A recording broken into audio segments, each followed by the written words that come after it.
8A. Are you ready? Kicau, kicau, kicau mania. Kicau, kicau, kicau mania. Kicau, kicau. Assalamualaikum warahmatullahi wabarakatuh. Hai semuanya, perkenalkan nama saya Aprilia Anggi Pangestu Aji dari kelas 8A. Hari ini saya akan menceritakan tentang Nabi Yusuf. Kesempatan kali ini saya akan bercerita tentang Nabi Yusuf berdasarkan buku 25 Nabi dan Rasul yang disusun oleh Ustadz Lukman Hakim dan penerbitnya Aksara Press. Kita mulai dengan ceritanya. Nabi Yusuf adalah putra dari Nabi Yakub, di antaranya 12 orang anak-anak Yakub. Yusuf dan Bunyaminlah itu yang paling dicintai. Hal ini menimbulkan iri dari saudara-saudaranya yang lain.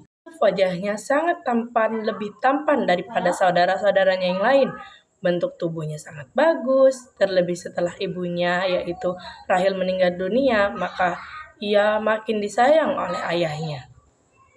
Pada suatu malam ia bermimpi, ia melihat 11 bintang, bulan dan matahari bersujud kepadanya. Esok harinya ia menceritakanlah kepada ayahnya ngomong, 11 bintang adalah itu saudara-saudaramu, matahari adalah ayahmu, dan bulan itu sebagai ibumu. Semua akan menghormatimu kelak engkau. Jika kau menjadi orang besar, maka jangan sampai saudara-saudaramu tahu. Kalau mereka tahu, kamu akan dicelakainya. Namun, tanpa setahunya Yusuf dan ayahnya, ternyata salah satu orang, yaitu saudaranya sendiri, mengetahui pembicaraan dari sang ayah. Sejak itu mereka semakin membenci Yusuf dan selalu berusaha mencelakainya. Pada suatu hari mereka meminta izin kepada Nabi Yakub untuk mengajak Yusuf untuk mencari bintang-bintang. Mula-mula Nabi Yakub tidak mengizinkan, tapi setelah mereka menunjukkan kesanggupannya menjaga Yusuf dari bahaya, maka Nabi Yakub tidak melarangnya lagi. Yusuf boleh ikut untuk mencari bintang. Tinggal Bunyaminlah yang menemani Nabi Yakub di rumah. Di tengah hutan setelah mereka berburu, tiba-tiba mereka menangkap Yusuf.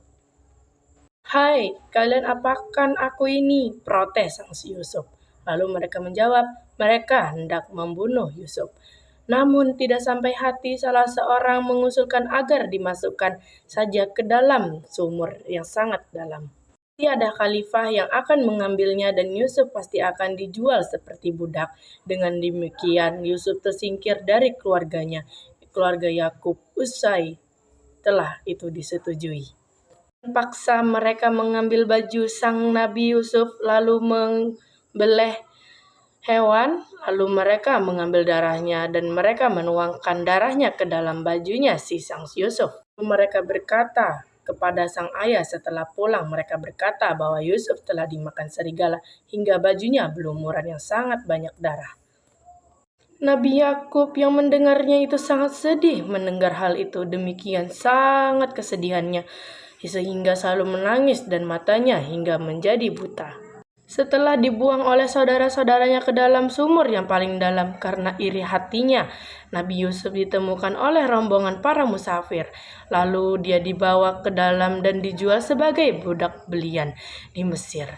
Dengan harga murah, Yusuf kemudian dibeli oleh orang pembesar Mesir yang ditinggalnya di rumah. Meskipun hidupnya sebagai budak, Yusuf tetap sabar, jujur, dan taat menunjukkan akhlak yang baik kepadanya. Ini menjadi awalan perjalanan hidup Yusuf menuju kemuliaan. Dari seorang budak, Yusuf belajar menghadapi ujian ini dengan kesabaran dan keimanan. Allah memberi Yusuf hikmah dan ilmu hingga kelak ia diangkat menjadi orang-orang yang terpandang di Mesir. Saat tinggal dia di rumah pembesar itu, Nabi Yusuf tumbuh menjadi pemuda yang sangat-sangat tampan dan berakhlak mulia. Ketampanannya membuat Zulaikha, istri pembesar Mesir, tergoda dan berusaha merayu Yusuf.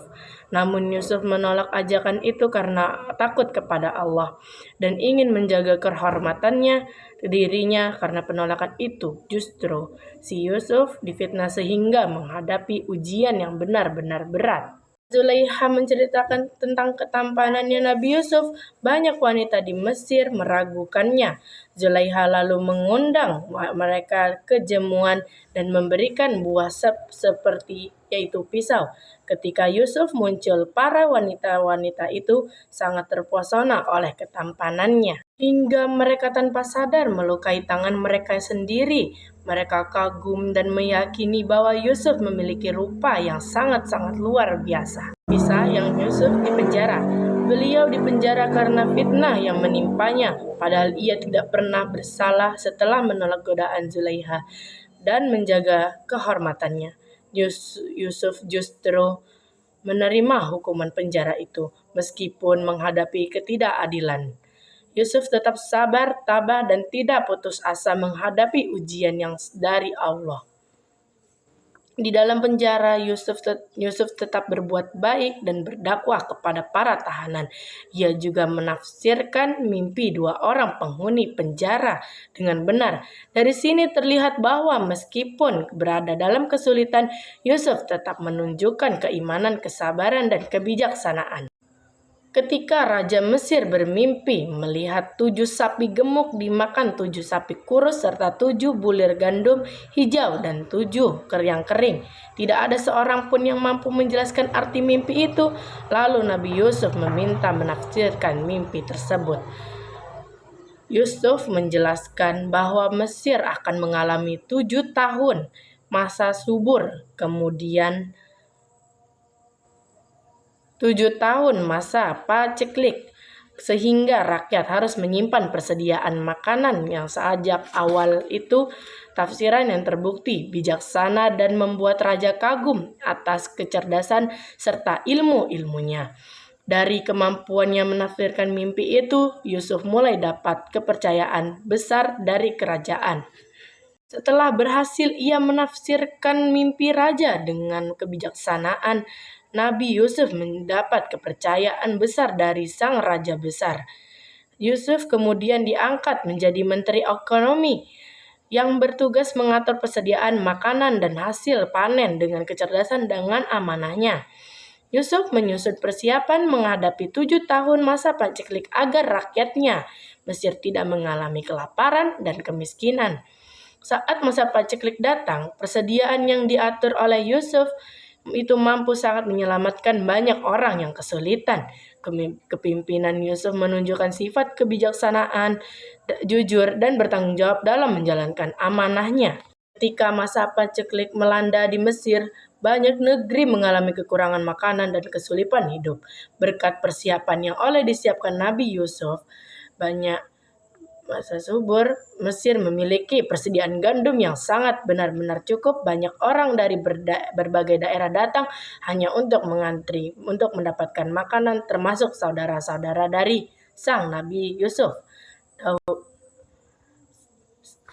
Mulai sudah terjaga atau terbukanya jalan pertemuan kembali Yusuf dengan keluarga-keluarganya sendiri. Ketika saudara-saudaranya Nabi Yusuf kembali ke Mesir, mereka membawa adik kandung Yusuf yaitu Bunyamin. Yusuf sangat bahagia dapat bertemu kembali dengan adiknya. Setelah lama berpisah dalam pertemuan itu, Yusuf mengungkapkan jati dirinya kepada Bunyamin yang menenangkan hati agar tidak bersedih. Pertemuan Yusuf dan Bunyamin itulah yang menjadi momen penuh haru setelah sekian lama terpisah. Yusuf menunjukkan kasih sayang kepada adiknya setelah lama berpisah. Dalam pertemuan itu, Yusuf mulai menyusun jalan agar keluarganya dapat bisa kembali berkumpul. Nabi Yusuf itu pun menjadi sangat kenyataan. Impian Nabi Yusuf saat kecil akhirnya menjadi sangat kenyataan. Setelah melalui banyak ujian hidup dahulu, Yusuf bermimpi melihat 11 bintang, matahari, dan bulan bersujud kepadanya setelah menjadi orang yang terpandang di Mesir. Yusuf akhirnya bertemu kembali dengan ayahnya dan saudara-saudaranya yang kemarin-kemarin yang telah dibuangnya. Dan keluarganya mereka datang menghormati Yusuf, dan saat itulah mimpi masa kecil mereka sudah terwujud semuanya. Mungkin sekian, segitu saja dari video dari saya menceritakan tentang kisah Nabi Yusuf. Mungkin segitu saja. Wassalamualaikum warahmatullahi wabarakatuh. Dah. Labanam. Are you ready? Kicau, kicau, kicau mania.